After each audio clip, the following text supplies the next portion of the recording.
ఇదేదో మాట రూపకంగా కాదండి, క్రియారూపకంగా క్రీస్తుని మనం ప్రకటించగలగాలి.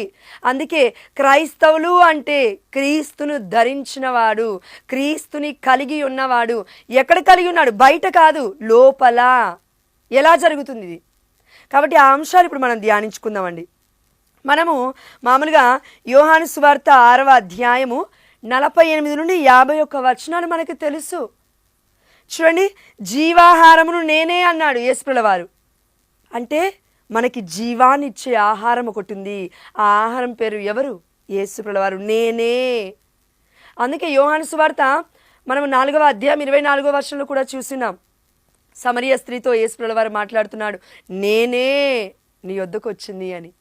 అదేవిధంగా ఇదే యోహాను సువార్తలో మనం చూస్తున్నాం, నేనే జీవమును, నేనే మార్గమును, నేనే సత్యమును అని యేసుప్రభుల వారు పలుకుతున్నారు. నేనే నేనే నేనే అనగా ఇదిగో నేనే మీతో ఉన్నవాడను ఆది నుండి అంతము వరకు. నేనే ఆల్ఫాను, నేనే ఒమేగాను, నేనే మొదటివాడను, నేనే కడపటివాడను. నా పేరు సృష్టికర్త. అందుకే యోహాను సువార్త 1వ అధ్యాయం 1వ వచనంలో మనం చూస్తున్నాం, ఆదిలో వాక్కు ఉండెను, ఆ వాక్కు దేవుడి వద్ద ఉండెను, ఆ వాక్కు దేవుడాయెను. మన మధ్యలో దేవుడై నివసిస్తున్నాడు. యోహాను సువార్త 1:14 ప్రకారం. కాబట్టి ప్రియమైన దేవుడు బిడ్డలారా, మనలో దేవాదేవుడు ఎలా నివసిస్తున్నాడో చూద్దాం రండి. 49వ వచనం చూడండి. మీ పితరులు ఎడారిలో మన్నాను భుజించి మరణించిరి.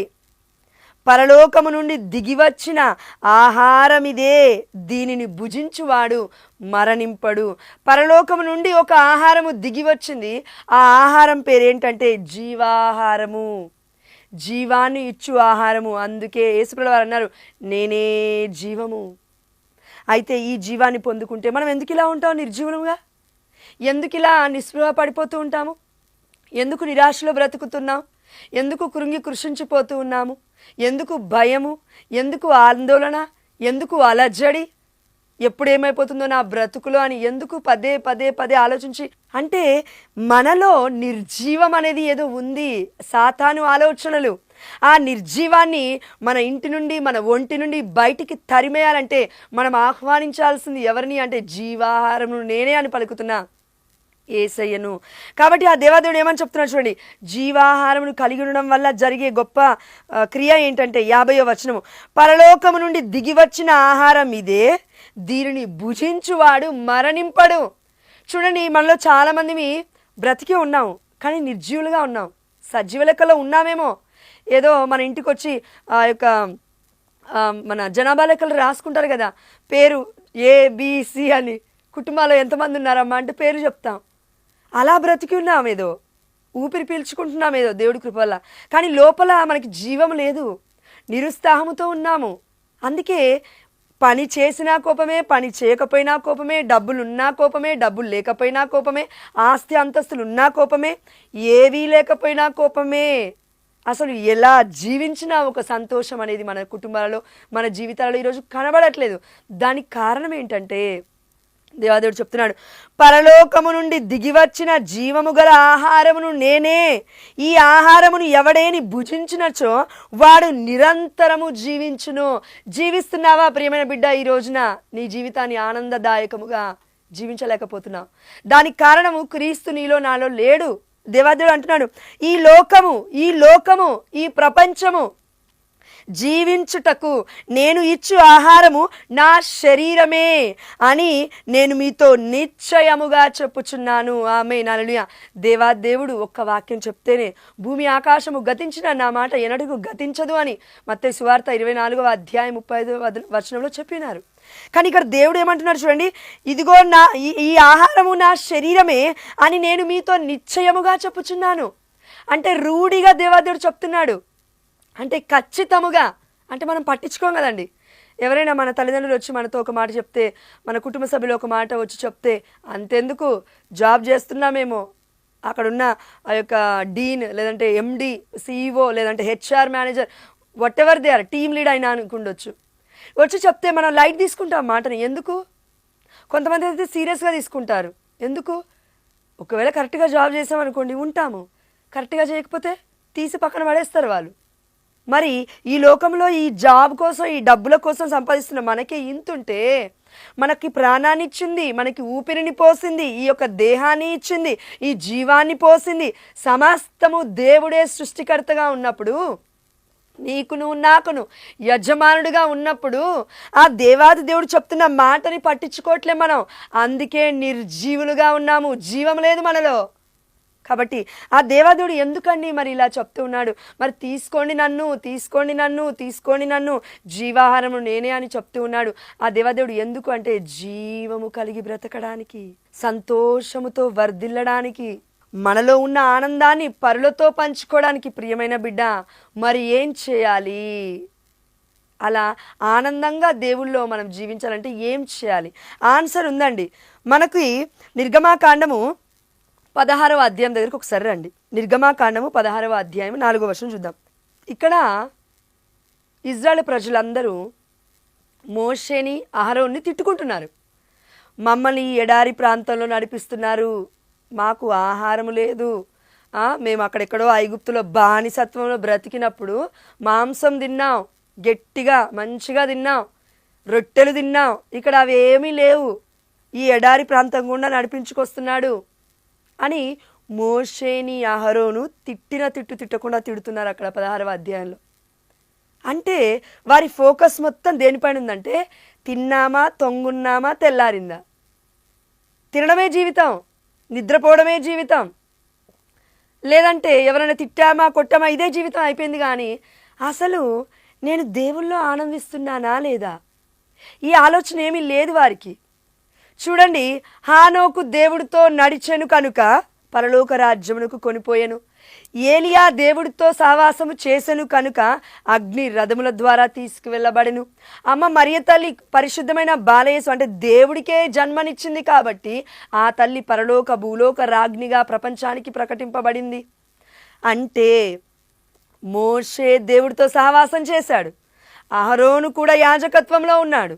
వీళ్ళిద్దరూ కలిసి ప్రజల్ని నడిపిస్తుంటే ప్రజల ఫోకస్ మొత్తము తిన్నామా, అదేవిధంగా నీళ్లు తాగామా, సమయానికి నిద్రపోయామా, సుఖంగా ఉందా బ్రతుకు, ఎప్పుడు మెటీరియల్ బ్లెస్సింగ్సే, ఎప్పుడు డబ్బుందా, ఆస్తుందా, బంగారం ఉందా, ఇదే. కానీ హృదయములో దేవుడు ఉన్నాడా, నా హృదయములో నేను ఆనందంగా ఉన్నానా అనే ఆలోచన వాళ్ళకి లేదు.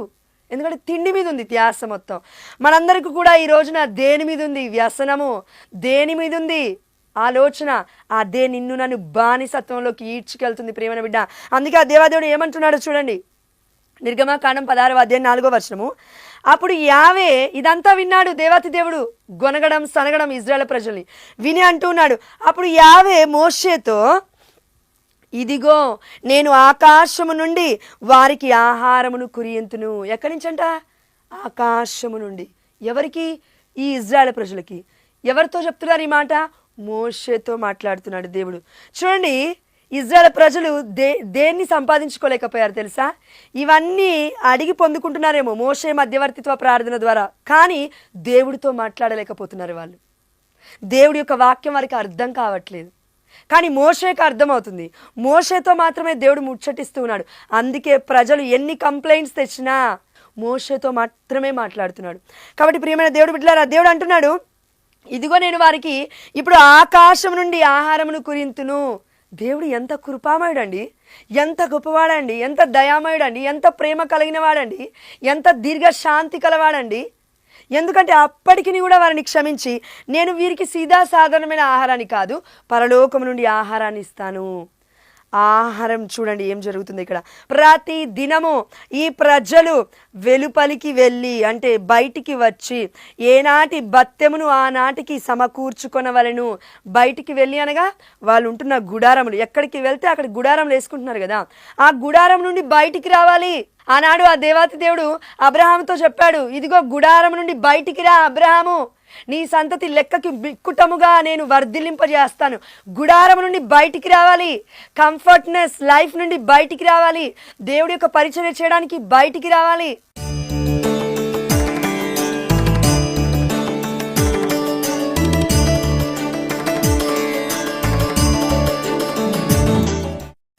దేవుడి చిత్తము చేయడానికి బయటికి రావాలి. ఆ ఇల్లే సమస్తమని అక్కనే అతుక్కొని కూర్చోవద్దు. అందుకే ఆ దేవదేవుడు ఇజ్రాయెల్ ప్రజలతో చెప్తున్నాడు, మీరు వెలుపలికి రావాలి, వచ్చి ఏం చేయాలి, ఏనాటి భత్యమును ఆనాటికి సమకూర్చుకోవాలి. వారు నా ధర్మములను, ఈ వాక్యం గుర్తుపెట్టుకోవాలి, వారు నా ధర్మములను పాటింతురో లేదో తెలుసుకొనుటకై ఈ విధముగా నేను వారిని పరీక్షింతును. వారు అనగా ఇజ్రాయేలీలు అనగా ప్రపంచం మొత్తము కూడా దేవుడి బిడ్డలే. నాట్ ఓన్లీ క్రిస్టియన్స్ అండి, ఇజ్రాయెల్ అంటే క్రిస్టియన్స్ మాత్రమే కాదు, దేవుడు తన ప్రాణం ఇచ్చి తన రక్తాన్ని క్రయధనముగా అర్పించి అందరినీ కొన్నాడు, ప్రపంచంలో ఉన్న ప్రతి బిడ్డని పసికందునితో సహా. కాబట్టి ప్రతి ఒక్కరం కూడా చేయాల్సింది ఏంటంటే బయటికి వచ్చి భత్యమును, అంటే ఆ యొక్క మన్నాని ఏ విధంగా అయితే వాళ్ళు కలెక్ట్ చేసుకుంటూ ఉన్నారో ఆ భత్యమును తీసుకోవాలి. అయితే ఇప్పుడు ఈ యొక్క భత్యముని తీసుకోవడం అనేది వారు నా ధర్మము, ఇది ధర్మము. దేవుడు చెప్పాడు, నువ్వు అడిగావు నేను జీవించడం ఎలా అని అడిగావు, దేవాదేవుడు అంటున్నాడు, ఇదిగో నీవు నా ధర్మమును పాటించు, బయటికి వచ్చి తీసుకో అని ఆ దేవాదేవుడు చెప్తున్నాడు. ఇప్పుడు ఈ సమయంలో అసలు ఏంటి ధర్మం, ఏంటి ధర్మం అంటే దేవుడిచ్చిన ఒక ఆజ్ఞ, అవునా, ఒక లా. అయితే ఇప్పుడు ఈ ఆజ్ఞని మనం ఎలా పాటించడం, ఎలా ఈ ధర్మాన్ని మరి ఆ దేవాదేవుడు చెప్పిన రీతిగా మనం చేయడం అంటే కనుక ఆ ధర్మం ఏంటో చూద్దాం. చూడండి 7వ వచనము, ఉదయము యావే మహిమను చూతురు. ఆమేన్, హల్లెలూయా. ఆ దేవాదేవుడు ఎంత గొప్పగా చెప్తున్నాడు, ఉదయము కాలముననే అని అర్థము. అదేవిధంగా 8వ వచనం, మోషే వారితో మీరు కడుపారా తినుటకు సాయంకాలము మాంసమును ఉదయము రొట్టెను యావే మీకిచ్చును. ఏంటంట, 2 విషయాలు. ఒకటి, సాయంత్రం మీకు మాంసము దొరుకుతుంది, ఉదయకాల సమయంలో మీకు రొట్టె ఆ దేవాదేవుడు వసగుతాడు అని అర్థం. ఇది గుర్తుపెట్టుకుందాం. ఇప్పుడు ఈ అంశము ఇదంతా ఎప్పుడు జరుగుతుంది అంటే నిర్గమాకాండము 16వ అధ్యాయము 21వ వచనం చూడండి. ప్రతి దినము ప్రొద్దుటి పూట వారు తమకు కావలసినదంతా ప్రోగు చేసుకొనిరి. ప్రొద్దున పూట అంటే ఉదయకాల సమయమున 2 నుంచి ఆల్మోస్ట్ 5 గంటల వరకు కూడా ప్రొద్దుటి పూట అని అంటాము. 7 గంటలకి 8 గంటలకి 10 గంటలకి ప్రొద్దుట పూట అనం దాన్ని. కాబట్టి ప్రియమైన దేవుడు బిడ్డలారా, పొద్దున్నే లేచి మాంసమును అదేవిధంగా ఉదయమున రొట్టెను 50 మీకు ఇచ్చును అని ఆ దేవాదేవుడు చెప్తున్నాడు కదా. అసలు ప్రొద్దున లేచి వారు సమకూర్చుకోవాల్సిన భత్యము అసలు ఏంటి అంటే మన్నా. ఈ మన్నా ఎక్కడి నుంచి వచ్చింది? పరలోక రాజ్యం నుండి కురిపిస్తాను దేవాదేవుడు అంటున్నాడు. ఇది నిజంగా పరలోక రాజ్యం నుంచి వచ్చిందేనా మన్నా? మన్నా ఎలా ఉంది అప్పుడు? వైట్గా ఉంది, కొత్తిమీర లాగా ఉండేది. అదేవిధంగా తింటుంటే తేనెలాగా మధురంగా ఉండేదంట. ఇది మనకి తెలియాలంటే కీర్తన గ్రంథము 78వ అధ్యాయం 24వ వచనం దగ్గరికి వద్దాం. ఆ ప్రజలు కనుక ఇజ్రాయెల్ ప్రజలకు, ఆ ప్రజలకు ఆహారముగా మన్నాను కురియించెను. దేవుడు చేసిన కార్యం గురించి కీర్తనకారుడు పలుకుతున్నాడు. ఆ ప్రజలకు ఆహారముగా మన్నాను కురిపించెను, ఆకాశము నుండి వారికి పరలోక ఆహారమును వసగెను. ఈ ఆహారం పరలోకం నుంచి వచ్చిందని మనం చూస్తూ ఉన్నాము. 25వ వచనం చూడండి. నరులు దేవదూతల ఆహారమును ఆరగించిరి. బా, ఎంత గొప్పతనం అండి. వారు తిన్నది మన్నా అనే ఆహారము ఏదో ఈ భూలోకంలో ప్రజలు తినే ఆహారం కాదు, ఇది దేవదూతల ఆహారము. వీరు ఆరగించారు. ఆయన వారికి సమృద్ధిగా ఆహారమును దయచేసెను. ఆమేన్, హల్లెలూయా. మనందరికీ కూడా తినడానికి 3 పూటల తిండి ఉంది ఈ రోజున కుటుంబాలలో. అయినప్పటికీ గొణుగుల్లే, అయినప్పటికీ సనుగుల్లే, అయినప్పటికీ దేవుడు ఏం చేస్తున్నాడు, నేను చచ్చిపోతున్నాను. నీ ఆలోచనలోనే చచ్చిపోతున్నావు నువ్వు. నేను దేవుని స్వీకరిస్తే ఎందుకు చచ్చిపోతాం? ఇదంతా పరలోకము నుండి దిగి వచ్చిన దేవదూతల ఆహారం. పాత నిబంధనలో మన్నాని దేవాదేవుడు కురిపించాడు, అవునా? ఎస్. కానీ కొత్త నిబంధనకు వచ్చేసరికి ఏం జరుగుతుంది? మత్తయి సువార్తలో 24, 25, 26 అధ్యాయాలు మనం చూస్తున్నాం. ప్రభు భోజనము, కడరాత్రి భోజనము. ఇదిగో ఆ దేవదేవుడు యేసయ్యే చెప్తున్నాడు, ఇది నా శరీరము, భుజించండి, ఇది నా రక్తము, పానము చేయండి. అక్కడ ఇజ్రాయెల్తో దేవాదేవుడు ఏం చెప్పాడు? సాయంకాలమున మాంసం ఇస్తాడు దేవుడు మీకు అని మోషే చెప్పాడా? ఉదయకాల సమయంలో రొట్టెనిస్తాడు. ఆ ప్రవచన నెరవేర్పు ఇది నిజముగా ఇక్కడ జరుగుతుంది. దేవదూతల ఆహారం అది మన్నా అనగా. కానీ ఇక్కడ జీవాహారమును నేనే అని చెప్తున్నా దివ్య సప్రసాదనాథుడు మనతో మాట్లాడుతున్నాడు. దేవుని ఆహారం ఇది. దేవదూతల ఆహారం కాదు, ఇప్పుడు దేవుని ఆహారం ఇది. మరి దేవుడి ఆహారాన్ని తీసుకుంటే ఇలా ఎందుకుంటాం మనం? ఇలా పిచ్చి పిచ్చి పలుకులు ఎందుకు పలుకుతాము? పిచ్చి పిచ్చి బూతు మాటలు ఎందుకు మాట్లాడతాం?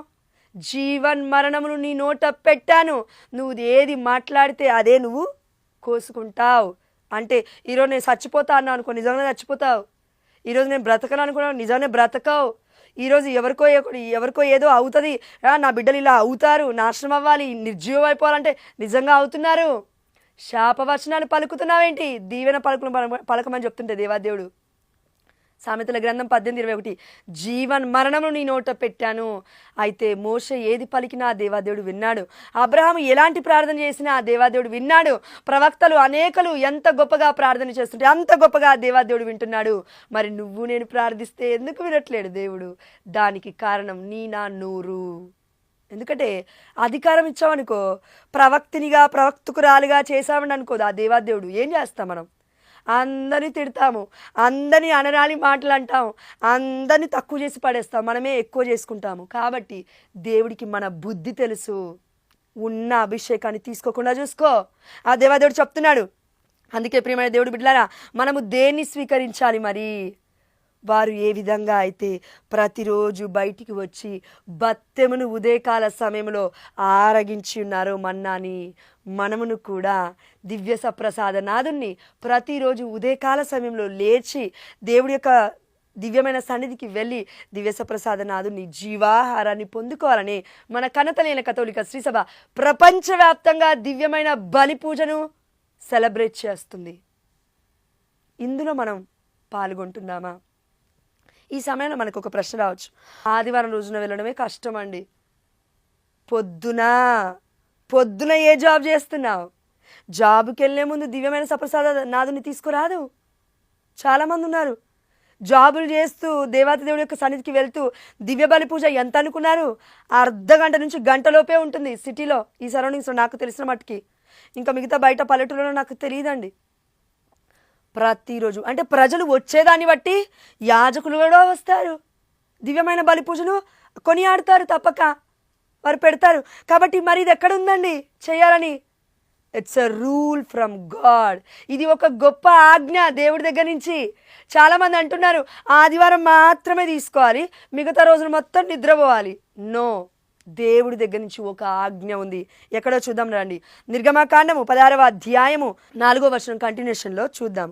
వెలుపలికి వెళ్ళి ఏనాటి బత్తెమును ఆనాటికి సమకూర్చుకొనవలెను, వారు నా ధర్మములను, ధర్మం అనగా దేవుడు నియమించిన నిబంధన, ఈ ధర్మమును పాటింతురో లేదో నేను తెలుసుకొనుటకై ఈ విధముగా వారిని పరీక్షింతును. It's a test from God, from heaven. దేవుడు మనల్ని పరీక్షిస్తూ ఉన్నాడు. నా బిడ్డలు నేను చెప్పిన వాక్యానికి ఎంత మటుకు కట్టుబడి జీవిస్తూ ఉన్నారు? ప్రతిరోజు మనం జీవవంతులుగా జీవించాలంటే ప్రతిరోజు నాదుని, జీవన దాతను, ప్రాణదాతను మనము దివ్యమైన బలి పూజలో మాత్రమే, కన్నతల్లి కథోలిక శ్రీసభలో మాత్రమే ఇది సాధ్యము. కన్నతల్లి కథోలిక శ్రీసభ సంఘము. నువ్వు 45,000 డినామినేషన్స్కి ఎక్కడ వెళ్ళినా ప్రపంచవ్యాప్తంగా ప్రతిరోజు దివ్య బలి పూజను నీకు ఇవ్వరు. సత్యము కన్నతల్లి అని కథోలిక శ్రీసభ మాత్రమే. కాబట్టి ఆ దేవాదేవుడు మనందరూ చెప్తున్నాడు, నువ్వు నా ధర్మాన్ని పాటిస్తున్నావా? నేను నిన్ను పరీక్షిస్తున్నాను, పైనుంచి నేను చూస్తున్నాను, నీ హృదయం నుంచి నేను చూస్తున్నాను. అయితే నేను రోజు సజీవ లెక్కలో ఉండాలి అంటే, ఆనందముగా దేవుడి యొక్క ప్రేమను పొందుకొని బ్రతకాలంటే, ప్రియమైన దేవుడు బిడ్డలారా, ఈ ధర్మమును మనం పాటించగలగాలి.